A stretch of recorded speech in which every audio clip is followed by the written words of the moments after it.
A stone was loose in the rough oak to the cabin. অর্থাৎ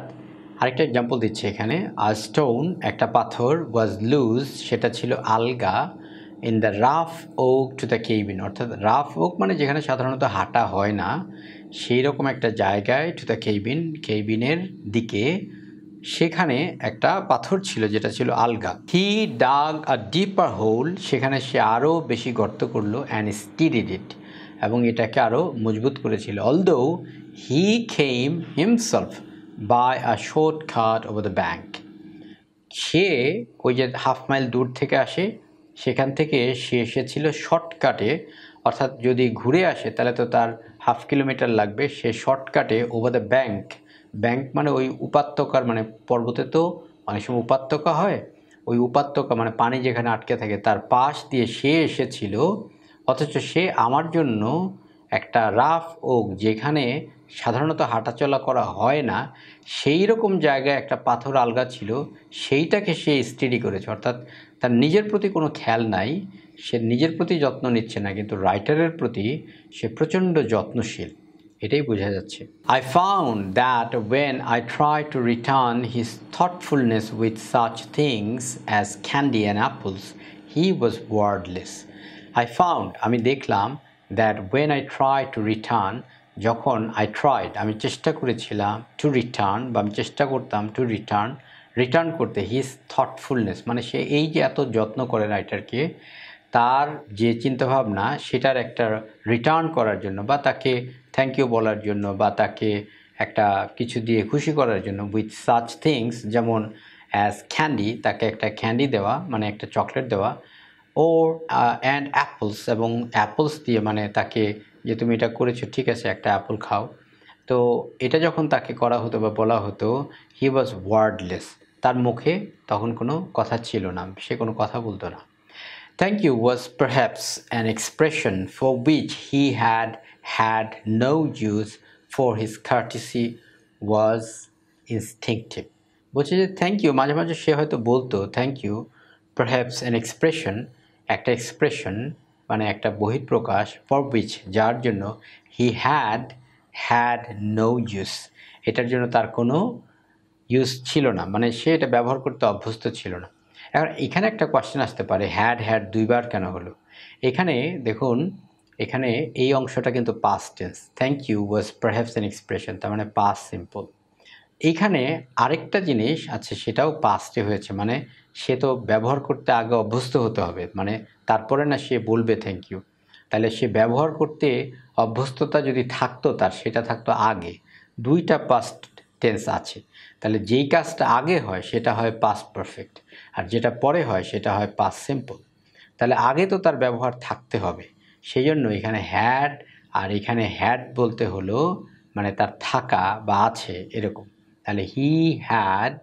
had no use মানে তার ছিল না এটার কোনো ব্যবহার মানে থ্যাংক ইউ বলার অভ্যাস তার খুব একটা ছিল না ফর হিজ কার্টেসি কিন্তু তার যে শিষ্টাচার তার যে ভদ্রতা ওয়াজ ইনস্টিংক্টিভ এটা ছিল সহজাত ইনস্টিংক্টিভ মানে একদম বাই নেচার একদম জন্মগতভাবেই তার মধ্যে এটা ছিল কিছু কিছু ছেলে মেয়ে আছে যাদের মুখে থ্যাংক ইউ বলার দরকার হয় না তাদের এক্সপ্রেশন তাদের আচার ব্যবহারই এমন এতটা বিনয়ের সাথে তারা আচরণ করে তাদের মুখে কিছু বলারই দরকার হয় না মানুষ বুঝে নেয় যে এই ছেলেটা বা এই মেয়েটা কতটা বিনয়ী তো জেরি ওরকম একটা ছেলে ছিল তার মুখে আসলে থ্যাংক ইউ বললে কি আর না বললে কি জেরির যে আচার ব্যবহার ছিল সেটা ছিল খুবই ভদ্র এটা তার ইনস্টিংক্টিভ তার মধ্যে ছিল সে খুবই মানে একদম বাই নেচার একদম বাই বার্থ সে খুবই একটা পোলাইট ছেলে ছিল যার জন্য তার এই থ্যাংক ইউ বলাতে বা না বলাতে কিছু আসে যায় না সে সেজন্য কিছু বলতোও না খুব একটা মাঝে মাঝে হয়তো বা থ্যাংক ইউ বলতো he only looked at the gift সে শুধুমাত্র গিফটের দিকে তাকাতো অ্যান্ড অ্যাট মি এবং আমার দিকে তাকাতো অ্যান্ড আ কার্টেন লিফটেড এবং একটা পর্দা উঠে যেত so that I saw deep into the clear well of his eyes এবং আমি দেখতাম deep into the clear well of his eyes মানে ওয়েল মানে হলো কুয়া বা কূপ তাহলে তার চোখের ভিতর দিয়ে তার চোখের মধ্য দিয়ে আমি সেই কূপ বা কুয়াটাকে দেখতাম আমি খুব গভীরে সেটা যেতাম, মানে এগুলো সবই কিন্তু ম্যাটাফরিক্যালি বলছে। হ্যাঁ, বলে না যে চোখ যে মনের কথা বলে, তাহলে চোখ যে কথা বলে মনে হচ্ছিল যেন চোখ একটা গভীর কুয়া, আমি তার সেই গভীর কুয়াতে চলে যেতাম, সেখানে যে আমি দেখতাম যে সেখানে কি আছে। আমি দেখতাম যে দ্যাট গ্র্যাটিটিউড ওয়াজ দেয়ার, সেখানে দেখতাম যে কৃতজ্ঞতা আছে। অর্থাৎ সে তাকে একটা গিফট দিলে সে মুখে হয়তো কিছু বলতো না, কিন্তু তার সেই চোখের ভিতরে তার একটা গভীরতায় একটা কি থাকতো, কৃতজ্ঞতা থাকতো, অ্যান্ড অ্যাফেকশন, এবং তার একটা ভালোবাসা বা একটা মমতা থাকতো, একটা রেসপেক্ট বোধ থাকতো। Soft over the firm granite of his character. তাহলে বলেছে কি ফার্ম, ফার্ম মানে খুবই দৃঢ়,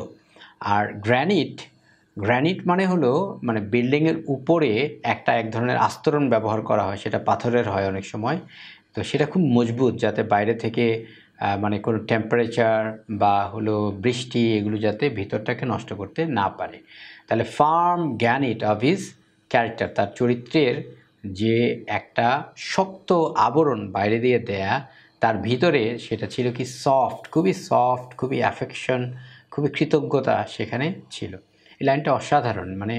রাইটার কোনো জায়গায় সাহিত্যের অপরূপ ব্যবহার তিনি করেছেন। লাইনটা আবার পড়ি, he looked at the gift, সে গিফটের দিকে তাকাতো, অ্যান্ড অ্যাট মি, এবং আমার দিকে, অ্যান্ড আ কার্টেন লিফটেড, এবং একটা পর্দা উঠে যেত। মানে আগে যেন পর্দা দেওয়া ছিল, গিফট দিলে তাকে, সে আমার দিকে তাকালে যেন পর্দাটা উঠে যেত, যাতে করে আমি ভিতরে একদম তার যে চোখের যে গভীর কুয়া বলছে এখানে, মানে তুলনা করা হচ্ছে আর কি গভীর কূপের সাথে, তার চোখটা মানে চোখের গভীরতা অনেক। তো সেটা দিয়ে রাইটার দেখতে পেতেন সেখানে ছিল কি, সেখানে ছিল কৃতজ্ঞতা, সেখানে ছিল মমতা, সেখানে ছিল সফটনেস। যদিও বাইরে থেকে তার চরিত্রটা ছিল খুবই মানে দৃঢ় মজবুত একটা চরিত্র ছিল, কিন্তু ভিতরে সে খুবই সফট ছিল। He became intimate of course with my pointer Pat, ওই কুকুরটার নাম হচ্ছে প্যাট। বলছে যে হি বিকেম ইন্টিমেট, সে খুবই ইন্টিমেট হয়েছিল অফকোর্স অবশ্যই, উইথ মাই পয়েন্টার প্যাট, আমার যে কুকুরটা তার সাথে সে খুবই ঘনিষ্ঠ হয়েছিল। There is a strange communion between a boy and a dog, অর্থাৎ দেয়ার ইজ সেখানে ছিল বা সেখানে আছে, কি আছে, একটা স্ট্রেঞ্জ কমিউনিয়ন, কমিউনিয়ন মানে কমিউনিকেশন আর কি, তাদের মধ্যে একটা যোগাযোগ আছে, between a boy and a dog, মানে অল্প বয়সী একটা ছেলে এবং ডগের সাথে তাদের একটা দারুণ একটা কমিউনিকেশন ছিল, এই ছেলেটার সাথে ছিল আর কি। Perhaps they possess the same singleness of spirit, the same kind of wisdom, এই লাইনটা খুবই ইম্পর্টেন্ট। এখানে একটা চমৎকার উপমা ব্যবহার করা হয়েছে। রাইটার মাঝে মাঝে কিছু কথা বলেছেন যেগুলো একদম মানে ইউনিভার্সাল, যেটা অনেক বড় আর কি। তো এখানে বলছে যে পারহ্যাপস they possess, সম্ভবত তাদের দুজনেরই আছে, দ্য সেম সিঙ্গলনেস, সিঙ্গেলনেস কি, একাকিত্ব বা একা, একাকিত্ব না হলেও মানে এখানে লোনলিনেস বোঝাচ্ছে না, সিঙ্গেলনেস মানে তারা হয়তো খুশি হ্যাপি, বাট তারা কিন্তু একা। যেমন এই ডগটা কিন্তু রাইটারের কাছে একাই থাকে, তার কিন্তু কোনো সঙ্গী সাথী নাই। আবার জেরি, সেও কিন্তু একা, মানে রাইটার এখনও পর্যন্ত জানে যে তার মা নাই, সে একা। তো তাদের যে সিঙ্গেলনেস, এই সিঙ্গেলনেসের কিন্তু অনেক ধরনের ডিপ্রেশন থাকে, অনেক ধরনের ফ্রাস্ট্রেশন থাকে, শেয়ার করার মানুষের অভাব হয়, ফ্যামিলি বন্ডেজ তাদের গড়ে ওঠে না বা সেই সুযোগটা তারা পায় না, সেজন্য তারা স্যাড অনুভব করে ইত্যাদি। তাহলে বলেছে সিঙ্গেলনেস অফ স্পিরিট, স্পিরিট মানে আত্মা, তাহলে সেম সিঙ্গেলনেস অফ স্পিরিট, স্পিরিটের মানে হলো একই ধরনও বোঝাতে পারে, সত্তাও বোঝাতে পারে, যে তাদের মধ্যে একই ধরনের একটা অভিরুচি ছিল, একই ধরনের তাদের তাদের আত্মাটা একই রকম, আত্মা বা তাদের বাহ্যিক কোনো একটা কাজ করার যে স্পৃহা সেটা একই রকম ছিল। The same kind of wisdom, আবার বলছে যে তাদের মধ্যে একই ধরনের একটা উইজডম ছিল, মানে এই পয়েন্টার ডগ যেটা ছিল সে কিন্তু বুঝতে পারে কোন মানুষটা ভালো কোন মানুষটা খারাপ, তার মধ্যে এই বুঝ বিবেচনাটা আছে, জেরির মধ্যেও সেটা ছিল। যে কারণেই জেরি যখন প্রথমবার আসছিল তখন কিন্তু এই পয়েন্টার ডগ জেরিকে দেখে বার্ক করে নাই, মানে ঘেউ ঘেউ করে নাই। It is difficult to explain but it exist, তিনি বলছেন যে আমিও এখানে বলতে যে অনেক কথাই আসলে বললাম বা অনেক কথা ঘুরিয়ে ফিরিয়ে বললাম, কারণ এই কথাগুলোকে একদম স্ট্রেট ফরওয়ার্ডলি বলাটা মুশকিল। তো রাইটার এই কথাটাকে উপলব্ধি করছেন এবং তিনি বলছেন, এবং এটাই রাইটারের মহত্ব যে তিনি সূক্ষ্ম সূক্ষ্ম জায়গাগুলো খুব স্পষ্টভাবেই ধরতে পারছেন। যেমন এই কথাটাকে ব্যাখ্যা করা, the same singleness of spirit, এই কথাটাকে ব্যাখ্যা করাটা খুব একটা সহজ না। এটা রাইটার আগে থেকেই আজ করতে পেরেছিলেন। সেজন্যই তিনি পরের লাইনটা বলছেন যে it is difficult to explain but it exist. এটাকে ব্যাখ্যা করাটা কঠিন, কিন্তু এটা এক্সিস্ট করে। আরও রাইটারের আরও কিছু আমরা মহৎ জায়গা পাবো যে তিনি হিউম্যান নেচারগুলোকে, মানুষের যে বিহেভিয়ার, সাইকোলজিকে খুব সূক্ষ্মভাবে তিনি ধরতে পেরেছেন এবং তিনি সেটাকে ভাষায় প্রকাশ করতে পেরেছেন। When I went across the state for a weekend, যখন I went, আমি গিয়েছিলাম across the state, অর্থাৎ স্টেট মানে শহরে গিয়েছিলাম, অর্থাৎ তিনি নিউ ইয়র্ক সিটিতে থাকতেন, ফ্লোরিডা থেকে হয়তো নিউ ইয়র্ক সিটিতে গিয়েছিলেন। কোন সিটিতে গিয়েছিলেন সেটা কিন্তু এই পুরো গল্পের কোথাও উল্লেখ নাই, অর্থাৎ মূল গল্পটাতেও উল্লেখ নাই। এখানে তো অ্যাব্রিজড ভার্সন ব্যবহার করা হয়েছে, কিন্তু তথাপিও মূল গল্পতেও এখানে কোন সিটিতে গিয়েছিলেন সেটা উল্লেখ নাই। আমরা ধরে নিতে পারি যে নিউ ইয়র্ক সিটিতে গিয়েছিলেন, কারণ নিউ ইয়র্ক সিটিতে তিনি বসবাস করতেন। ফর আ উইকেন্ড মানে হলো মানে সপ্তাহের যে দিনগুলোতে ছুটি থাকে সেগুলো। ধরা যাক আমাদের দেশের উইকেন্ড ধরলে আমরা বৃহস্পতিবারে তিনি চলে গেলেন, শুক্র শনিবার থেকে আবার রবিবারে অফিসের জন্য তিনি চলে আসলেন, এরকম একটা সময় আমরা এখানে ধরতে পারি weekend. I left the dog in Jerry's charge, আমি এই ডগটাকে জেরির চার্জে রেখে গেলাম, কারণ ডগ নিয়ে তো আর সব জায়গায় যাওয়া যায় না। রাইটার তার ইম্পর্টেন্ট কাজে গিয়েছিলেন, সেখানে যদি অফিসের কাজ হয়, তাছাড়া তিনি নিউজ পেপার করতেন, লেখালেখি করতেন, তো সেই নিউজ পেপারের অফিসে যদি যান সেখানে তার ডগ নিয়ে সব জায়গায় যাওয়া যাবে না।